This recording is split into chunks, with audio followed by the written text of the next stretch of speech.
Pessoal, vamos falar sobre a situação lá na Ucrânia, o que aconteceu no dia de ontem e a confirmação da ofensiva ucraniana em Kherson, hein? Vamos entender o que está acontecendo.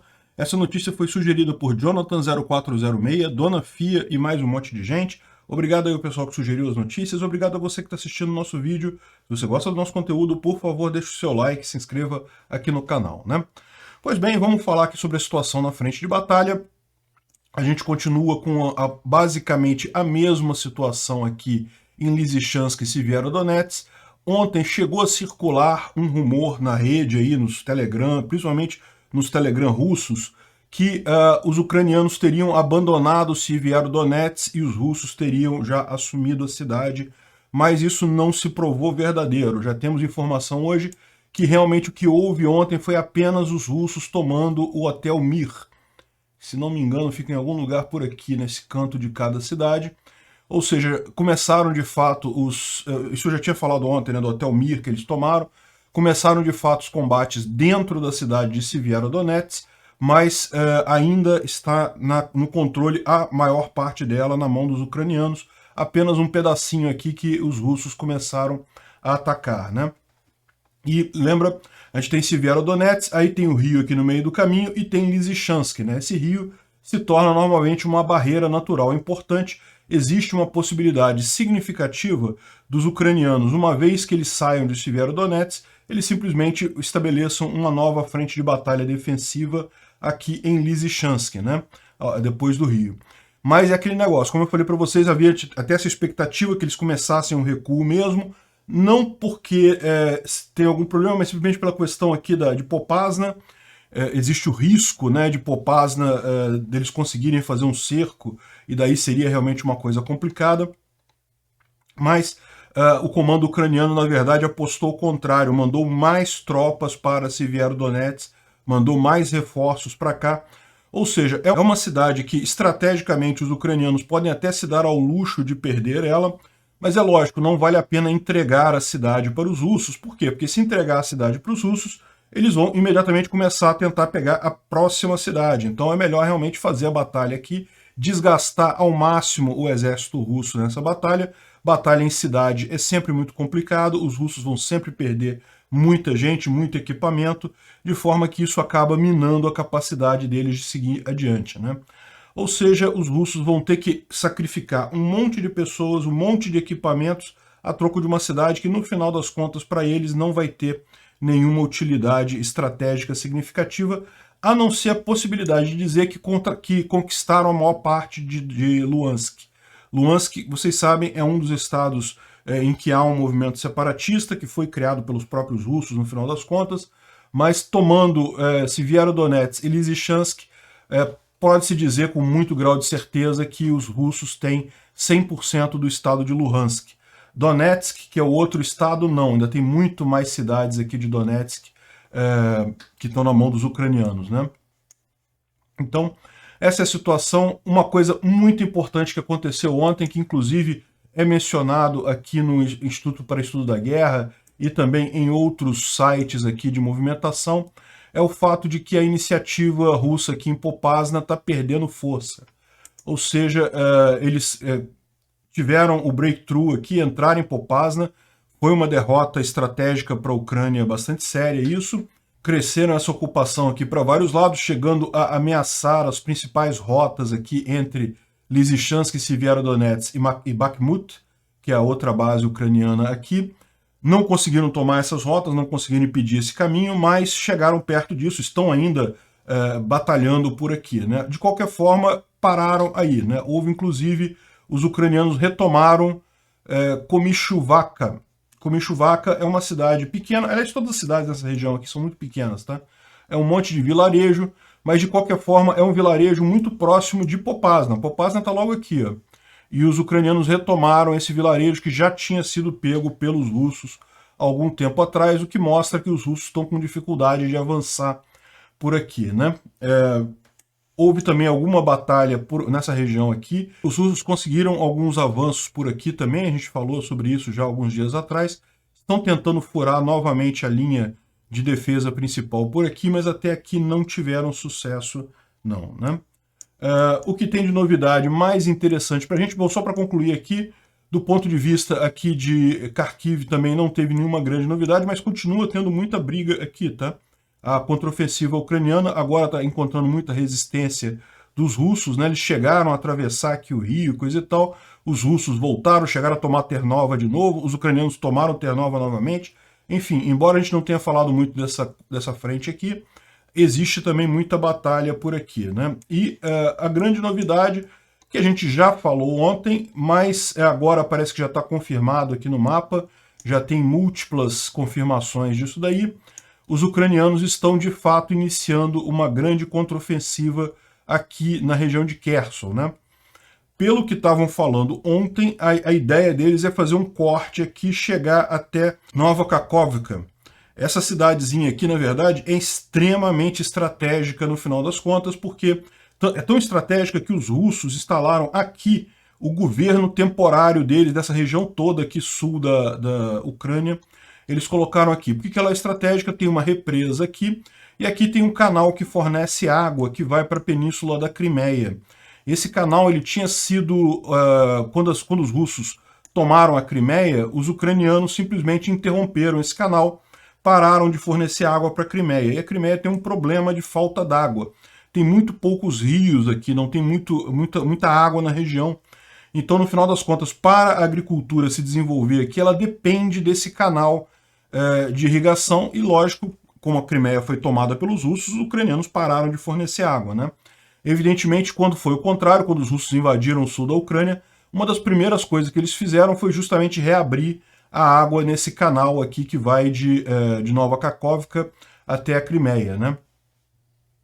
E se os ucranianos chegarem aqui, isso é um ponto estratégico. A maior parte da força administrativa russa está por aqui. Militarmente é mais em Kherson mesmo, mas o ponto administrativo está aqui em Nova Kakhovka. E além de ser estratégico esse ponto, eles separam também as forças russas que estão nesse lado todo aqui, que vão ser obrigadas a recuar, né? As rotas que os russos usariam para recuar seria aqui bem por baixo aqui, são essas estradas aqui mais ao sul. Então, realmente, para essa iniciativa ucraniana ter sucesso, eles têm que chegar bem aqui embaixo, né? Vão conseguir, não vão conseguir, a gente não sabe. Certamente há aí um planejamento deles para isso. E vamos aguardar para ver o que acontece. Ontem os russos, digamos, contra-atacaram, fazendo muitos ataques de bombas aqui em Mykolaiv e na região aqui próxima, né, entre Mykolaiv e Kherson, porque é onde estão muitas tropas ucranianas também aqui nessa região, né? Enfim, é uma contraofensiva promissora. Vamos ver se eles conseguem realmente avançar nessa frente aqui. Está no começo ainda, vamos esperar para ver o que isso acontece. Além do aspecto que a gente já mencionou, né, que o Instituto da Guerra está falando aqui sobre... Instituto para Estudo da Guerra está falando aqui que Severodonetsk, nesse momento, não é sequer um alvo estratégico importante, é só mesmo uma propaganda para os russos, e mesmo assim eles estão avançando muito devagar, e só porque conseguiram concentrar todo o seu esforço naquela região ali, né? O fato de que a Rússia, com toda a força dela, está conseguindo avançar só muito devagar e não está conseguindo fazer grandes manobras estratégicas sobre a Ucrânia, mostra só o quanto eles estão mal nessa guerra, no final das contas, né? E tem uma outra observação que a gente vai fazer aqui também sobre a questão dos tanques, que é bem interessante. Bom, aqui, como eu estava falando, os ucranianos retomaram a cidade de Kamyshevka, que é aquela cidadezinha aqui ao lado de Popasna, né, que realmente é significativo isso. Outra coisa importante em termos de estratégia, os russos estão guarnecendo muito a Ilha das Cobras. Lembra aquela ilhotazinha que tem aqui perto de Odessa, né? E por que eles estão fazendo tanto isso? Bem, existe uma suspeita sobre por que eles estão fazendo isso, e tem que ver com os Harpoon, que foi uma arma que os ucranianos receberam, armas de fabricação inglesa, mas foram doadas pela Dinamarca, se não me engano, isso, Dinamarca, e são armas anti-navio. E qual que é o porquê que eles então estão fazendo armando essa Ilha das Cobras? Porque o que a gente está entendendo nessa história é que os russos querem continuar impedindo que os barcos ucranianos naveguem aqui no Mar Negro.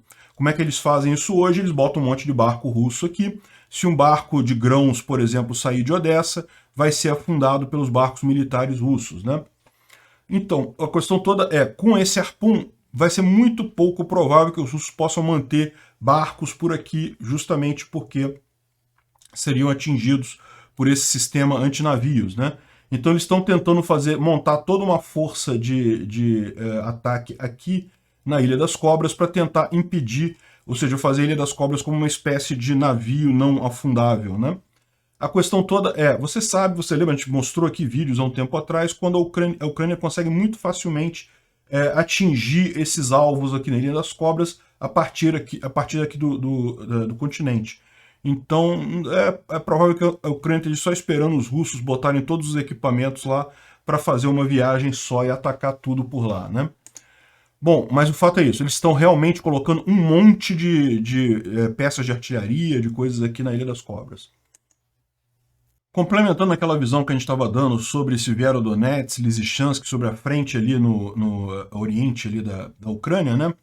O Philip O'Brien ele levanta um outro ponto curioso sobre a diminuição do número de tanques russos destruídos nos últimos dias, né? Então, se você olhar aqui, ao longo de abril, você teve uma grande quantidade de tanques russos sendo destruídos e nas últimas semanas isso diminuiu bastante. E a explicação dele para isso é que justamente os russos estão com poucos tanques, estão usando poucos tanques nesse combate ali na região. Essa é a única explicação razoável para esse tipo de coisa. A maior parte dos tanques ainda é na região de Severodonetsk e Lysychansk, então mesmo esses poucos que eles estão perdendo por dia aqui, ó, entre 10 e 5 tanques por dia, são naquela região. Isso explicaria o porquê da Rússia estar também trazendo aqueles tanques mais antigos, o T-62 e outros bem antigos ainda, justamente por falta de equipamento, né? APCs também, né, que são transportes de soldados, né, também diminuiu bastante, né? Mas não entenda mal, o fato de estarem com poucos tanques, com pouca coisa, mostra justamente a incapacidade da Rússia de manter essa linha de frente. Isso que é o ponto central. Atacar, eles conseguem atacar. Como eu falei, eles podem juntar um monte de equipamento aqui, o resto que sobrou todo, e fazer o ataque, e eles conseguem avançar alguma coisa. Mas isso mostra só como é que eles já estão tendo que racionar material, já tem pouca coisa aqui, de forma que, no final das contas, eles não teriam nem como manter essa área toda depois, sem um esforço muito grande da guerra, né? Essa é a conclusão dele aqui, justamente que a hipótese é que os russos estão simplesmente ficando sem material, sem veículos nessa área, né? Bom, uma outra informação interessante aqui é um documento que foi capturado com russos dizendo sobre como que eles devem tratar os ucranianos. Então uma planilha aqui com o que eles devem fazer, o que eles não devem fazer, coisa e tal, e é muito curioso ver como é que eles, por exemplo, na hora de, ao invés de falar que a Rússia agora esquece a Ucrânia, não sei o que lá, eles estão falando assim, não, vocês que vão decidir como vocês vão viver e quem vocês vão escolher, né? Você sabe que não, né? Lógico, né? Mas eles querem dizer que não, que a Rússia não está invadindo, ela está só ali libertando o pessoal russo em Donbás, aquela coisa toda. Não, estamos trazendo ajuda humanitária. Onde é que estão os seus oficiais? Cadê os oficiais ucranianos? Eles abandonaram vocês e não sei o que lá.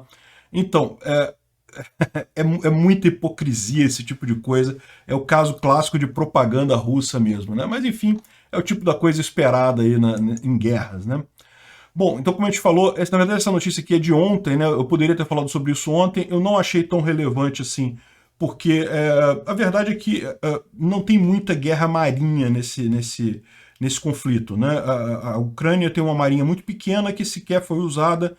Logo no início, eles próprios afundaram os navios principais deles para evitar que os russos usassem esses navios.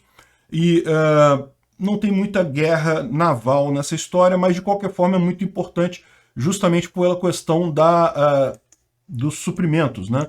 Da possibilidade da Ucrânia de exportar os grãos a partir daqui, você tendo um míssil mais potente para derrubar os navios russos, isso é uma coisa positiva. E lembra, o Neptune, que foi usado, que é um míssil ucraniano, que foi usado para abater o Moskva, ele foi recém-fabricado na Ucrânia, é de fabricação nacional, mas a Ucrânia tem muito poucos deles, não tem tantos assim. Então é muito importante ter recebido esse Harpoon. Ele consegue fazer esse papel muito bem também, né?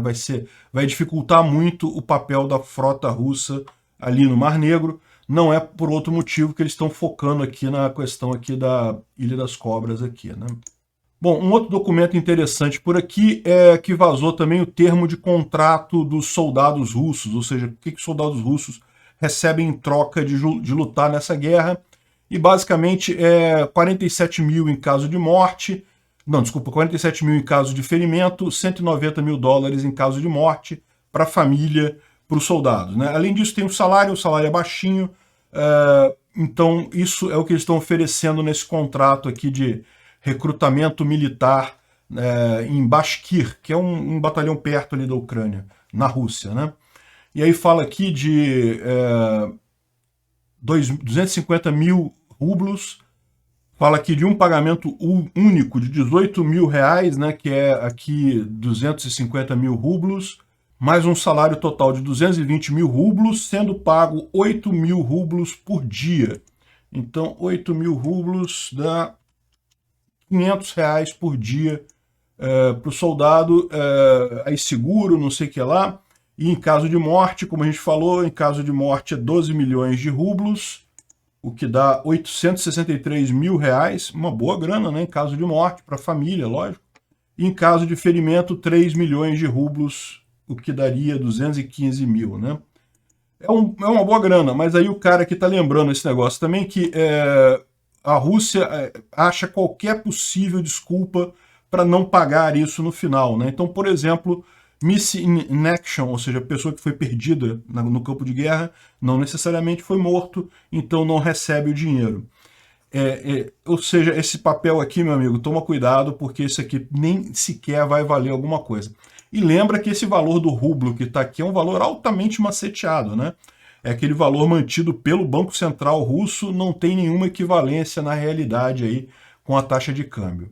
Bom, essa aqui é uma informação interessante, né, que está mostrando que talvez a Batalha de Hostomel tenha sido a batalha mais decisiva nessa guerra toda, né? A informação que a gente tem agora dos americanos. A gente já sabia que os americanos avisaram aos ucranianos no início da guerra que os russos iriam atacar e quais eram os planos dos russos.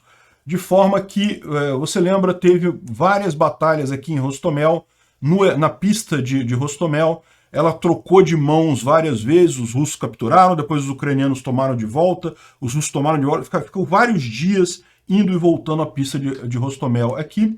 E isso, na verdade, pode ter sido a batalha mais decisiva dessa guerra, porque evitou a estratégia original dos russos, que era justamente botar um monte de tropas aqui e chegar a Kiev rapidamente. Isso era o que eles pretendiam inicialmente, né? Não só tropas militares, como também sabotadores e pessoas que iriam tentar matar o presidente ucraniano diretamente, mesmo sem tomar a cidade, porque, lembra, essa era a ideia toda dos russos no início, ir lá e trocar o presidente ucraniano. Então, no final das contas, não conseguiram, os ucranianos prepararam muito essa batalha de Hostomel, embora no final os russos tenham conquistado Hostomel, o fato dos ucranianos terem conseguido segurar os russos ali durante esse tempo todo foi crucial para essa batalha, né? É bem interessante essa reportagem aqui do Washington Post. Bom, os lituanos, uma campanha lá na Lituânia arrecadou 5 milhões de euros em 3 dias para comprar um Bayraktar para a Ucrânia. Então compraram um Bayraktar, a Turquia já deu o ok, já falou que vai enviar o Bayraktar para a Ucrânia. Compraram já mais um Bayraktar lá para a Ucrânia, mais um para infernizar os russos lá, né? Bom, parece que já começaram a vender os novos refrigerantes lá na Rússia, os substitutos da Coca-Cola, da Fanta Laranja, da Sprite, né? Enfim, começaram a vender lá. E também os McDonald's vão reabrir com outro nome, vão tirar o nome McDonald's e vão reabrir com uma outra marca lá da Rússia, né? Na verdade, isso daqui não faz diferença nenhuma no final das contas, né? Só mostra realmente, só é uma forma bela e moral de fazer boicote social. Essas marcas falam, não, eu não vou atender mais esse mercado, não me importa com isso, O mercado na Rússia é grande, mas não é tão grande assim. Lembra, em termos de população, a Rússia não chega a um Rio Grande do Sul aqui no Brasil. Então é um país com pouca população, com uma economia do tamanho do Brasil, não é uma economia excepcional, e cheio de problemas econômicos aí, que vai cair muito a capacidade do povo russo de comprar coisas. Então, sinceramente, a empresa sair de lá não faz nenhuma diferença. Não faz diferença para os russos também, a verdade é essa, né? Enfim. O que faz diferença são as outras sanções, né? Por exemplo, eu já tinha falado sobre isso aqui no meu vídeo lá no Visão Libertária, a China fechou o espaço aéreo para aeronaves de empresas russas por questão de falta de seguro. Não, aqui está falando falta de segurança, mas na verdade é falta de seguro. As empresas aéreas russas não conseguem mais fazer seguro dos aviões porque as empresas seguradoras são todas estrangeiras. E para permitir o voo em vários aeroportos, se acontecer um acidente, não teria seguro. Isso daí, os chineses não vão aceitar esse tipo de coisa. E não conseguem fazer seguro porque, lembra, a Rússia ela encampou os aviões que estavam lá, né? As empresas fabricantes de aviões decidiram não fazer mais negócio com a Rússia, pediram as aeronaves de volta. A Rússia falou, não, a gente não vai devolver as aeronaves, vamos encampar. Só que nessa não tem peça de reposição, não tem como fazer manutenção regular, então não tem como fazer seguro, né? A União Europeia decidiu finalmente a questão do novo pacote de sanções contra a Rússia e, de fato, vai fazer aquilo que eu falei que eles iriam fazer lá atrás, quando teve aquela confusão toda, que a Hungria não queria participar dessas sanções e coisa e tal. O que eles vão fazer é exatamente isso. Eles vão fazer o embargo de óleo da União Soviética, mas vão excluir o pipeline Druzhba, que é o pipeline que fornece óleo para a Hungria. Então, é isso aí. Estava na cara que ia acontecer isso. Esse tempo todo eles estavam tentando convencer a Hungria a entrar também nesse embargo. Não conseguiram, mas de qualquer forma vão fazer o embargo sem a Hungria, né? E bom, a última notícia é que hoje é aniversário de Kiev. Kiev, a capital da Ucrânia, faz 1540 anos, caramba. Lógico, ninguém sabe exatamente o dia que a cidade foi fundada, né? O dia 29 de maio foi escolhido meio que de forma por convenção, né? Mas, de qualquer forma, é importante mostrar o quanto é antiga Kiev, né? Quanto a Ucrânia é muito mais antiga que a Rússia, por exemplo. Moscou tem menos de 1000 anos. Então, realmente, faz uma diferença muito grande aqui. 1540 anos, caramba, muita coisa. Obrigado por assistir o vídeo até o final. Além de curtir, compartilhar e se inscrever no canal, considere se tornar patrocinador com valores a partir de R$ 1,99. Clique no botão Seja Membro abaixo para saber as condições e vantagens de patrocinar o canal. Mais informações sobre o nosso projeto, visite nossos sites indicados na tela.